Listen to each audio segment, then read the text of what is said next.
This is where the garden starts. Today I'm meeting Andrea, who happened to walk past our office last week and saw the property in the window. She popped in asking about it, and today I'm here to show her the property. Straight through here is the reception room. The ceilings are amazing.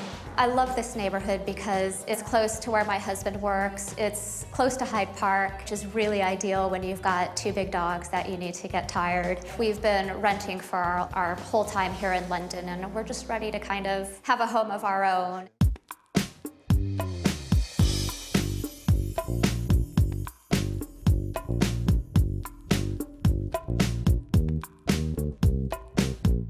Amazing proportions, great big windows. Really nice and bright in here. A lot of work to be done in here, though. It does definitely need some work. We've got the kitchen. Oh, my goodness. This needs a lot of work. I think vision and imagination is the name of the game. Some buyers who have maybe bought their second or third property in London feel comfortable doing refurbishments. First-time buyers normally find it a little bit daunting and tend to go for a turnkey option. Straight across here, we've got the dining room. It's quite in disrepair. It does need a lot of work. The garden is huge. But I think you really have to look at the potential of this garden and the huge, huge value that should be attached to that. Right in the middle of London. Andrea tells me she's got two dogs, so I'm really, really hoping that this garden will be the deal clincher. And here you go. Wow, it's really huge. I can't believe how big it is. The garden itself is about 2,600 square feet, making it bigger than the actual apartment. Nice staircase. It is. I think I had two equal and opposite reactions to the property. I really loved a lot of aspects, and I was pretty terrified by several others. There is a ton of space up here. I'm just not sure that I feel comfortable with taking on a project of this size. It's an absolute one-in-a-million property. To allay her fears, I've suggested that we go out and look at two other possible properties so that she gets an idea of what else is out there.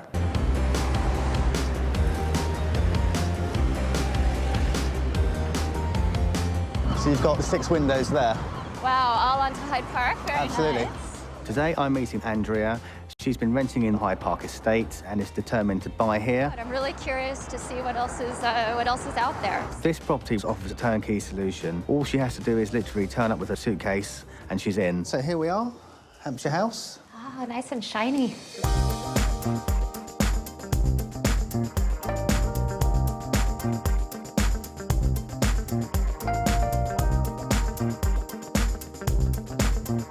They've picked every single piece of wood by hand, floors inlaid with marble. And up here we've got the raised dining area, and here we've got the fantastic view of Hyde Park. Wow, oh, it's beautiful. Who needs to worry about balconies when Hyde Park's your playground?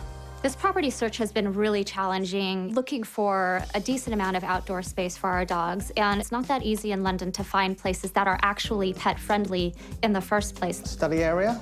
Great. And, of course, the all-important Wardrobe. Absolutely. Absolutely. And here's the master bedroom.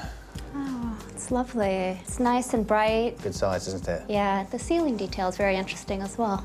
I obviously really liked that it's all new, but I think just a little bit out of our price range. I think this place is very beautiful, but it's a lot more expensive, and I do think it lacks the outdoor space that we're hoping for our dogs. I thought being opposite Hyde Park might have just swung it, but there's no doubt she really needs private outside space. I'm going to take her to look at this other property. It's sort of the happy medium between the two, and I really think this is going to make up her mind one way or the other. Property number 3, penthouse with a roof terrace. Great. Today I'm meeting my client Andrea to show her another property. The nice thing here is you also get a key to the garden square. Andrea and her husband really, really want outside space for her 2 dogs. So this property's got the advantage of an amazing roof terrace plus access to a private garden square. This is my wild card. Very different to the others, but before we say anything, let's have a look at the main features.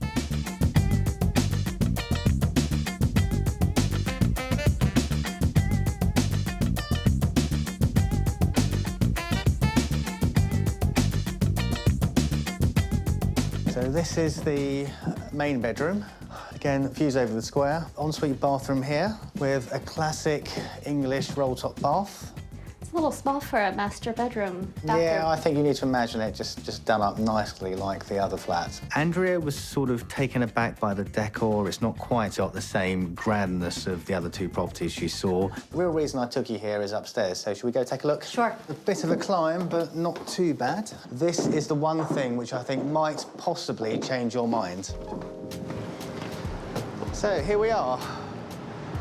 Wow, what a view. Great view, isn't it? Yeah, it is. Well, you've got about 1,000 square feet out here. It's a lot of room. It doesn't look much now, but I think you need to imagine it in the summer when it's bright and sunny. You've got the barbecue going. I do have to say, though, Martin, I'm a little bit concerned about the height of this wall. I'd be worried about dogs going over the edge here. Yeah, they're a bit active, are they? Yeah. The property we saw today is not especially exciting. It needs work, and the terrace itself, I think, isn't as useful to us as a garden would be. We've seen all three properties. What's your feeling? You know, each property has its own merits, and after seeing these few places, there really wasn't anything that checked all of our boxes, and maybe a brand new turnkey place isn't quite within our reach. Maybe we need to start thinking pretty strongly about a renovation project. I do feel a little bit more enthusiastic about the Hyde Park Street property. I think it's a little bit more special than the couple of places we've seen since. OK, so that's the front runner. I do think that my concern before with the property is still pretty strong. I think it's a huge renovation project, and my husband and I are both really nervous about taking something like that on. I want to make sure Andrea makes the right decision, but I don't think I've got anything else which is quite right for Andrea, and that means she'll go away and possibly find something through somebody else. The current owners have engaged an architect and a designer. Maybe if I set up a meeting for you with those guys, that might give you a little bit more confidence to maybe make that leap of faith. That would be great. That would be very helpful, I think. Fantastic. Let me set something up in the next couple of days, and we can see where we go from there. This property is definitely going to go, so if Andrea decides it's for her, she's really got to get her skates on.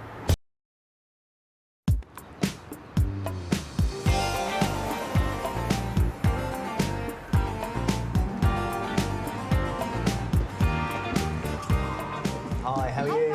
Hi, nice to see you. Today I'm meeting Andrea again. I'm going to introduce her to the designer, Fatima Ferdinand, to talk to her about the current plans for 12 Hyde Park Street. So we thought it would be a good idea for Fatima, who's been working with the current owners for a while now, to essentially talk you through the plans they had for the property. It is quite common for me to meet potential buyers because it just gives them that reassurance of what is feasible in that space. And now the previous owners wanted to incorporate a cinema room, but I think it'll make an amazing master bedroom suite with views onto the garden. I think it's a shame to lose that in a cinema room. I agree. So behind the bed would be a his and hers dressing room, which is very important. Absolutely. My husband and I found the Hyde Park Street property to be very exciting. However, it's such an enormous project. But having met with Fatima, having a little bit of a direction to start with, made me feel like it's the way to go forward. Thank you so much for your time. Thank you. I appreciate you coming Thanks, down. Martin. So, I'm guessing that went part of the way to allaying some of the fears you had. Do you think I might be able to tempt you to now make an offer on the property? You know, we've been looking and never really seen a property like Hyde Park Street, and I'd love to go home and speak with my husband a little bit, but I think we'd like to make an offer. Fantastic. That's absolutely fantastic news. Definitely the right decision, I think. I'm really excited about Andrea moving forward with this property. I know it's the right property for her, and I just really hope that this ultimately ends up as her dream home.